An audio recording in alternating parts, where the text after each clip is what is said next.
বহুবল্কী মন্ত্ৰী হিমন্ত বিশ্ব শৰ্মাৰ নিৰ্বাচনী সভা মাৰ্ঘেৰিটাত নিৰ্বাচনৰ দিন কাষ চাপি অহাৰ লগে লগে বিভিন্ন ৰাজনৈতিক দলসমূহ তৎপৰ হোৱা পৰিলক্ষিত হয়।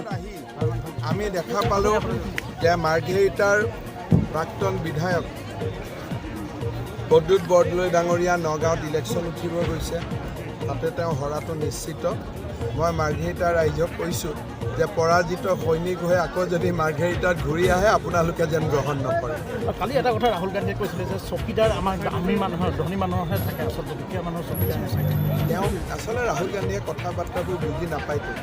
চকীদাৰ ধনী মানুহ নাথাকে, সকলো মানুহে চকীদাৰ, নিজৰ নিজৰ দায়িত্ব। সকলোৱে দেশৰ সম্পদ যাতে কোনেও লৈ যাব নোৱাৰে, বফৰ্চ যাতে নহয়, কট্টৰচি যাতে নহয়, এণ্ডাৰছন যাতে নহয়, সেইকাৰণে প্ৰতিজন ভাৰতীয়ই জাগ্ৰত প্ৰহৰী চকীদাৰ হৈ থাকিব। আমাৰ 33 কোটি টকাৰ এটা অনুমোদন হৈছে। ইলেকশ্যনৰ পিছতে আমি নিজে ব্যক্তিগতভাৱে চোৱা চিতা কৰি বৃহস্পতিবাৰে মাৰ্ঘেৰিটা লিডুত অনুষ্ঠিত হোৱা এখন বিশাল জনসভাত বিজেপিৰ ৰামেশ্বৰ তেলীৰ হৈ হিমন্ত বিশ্ব শৰ্মাই লিডু হাইস্কুল খেলপথাৰত নিৰ্বাচনী প্ৰচাৰ চলায়।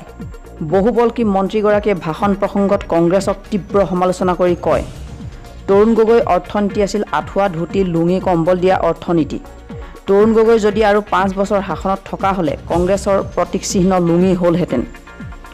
আগন্তুক নিৰ্বাচনত বিজেপিৰ পদুম ফুল চিহ্নত ভোট দি বিজেপি প্ৰাৰ্থীগৰাকীক জয়যুক্ত কৰিবলৈ আহ্বান জনায় মন্ত্ৰীজনে।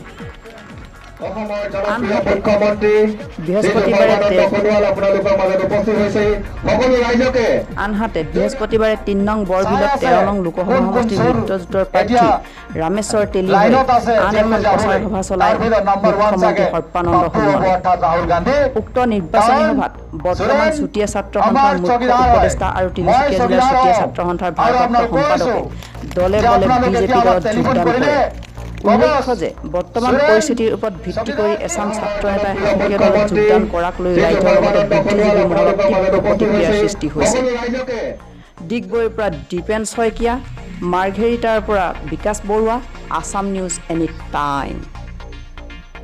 ৰাহুল গান্ধী কাৰণ সুৰেন আমাৰ চকীদাৰ হয়, মই চকীদাৰ হওঁ আৰু আপোনালোক কৈছোঁ যে আপোনালোক এতিয়া আমাক টেলিফোন কৰিলে ক'ব সুৰেন চকীদাৰ কি খবৰ।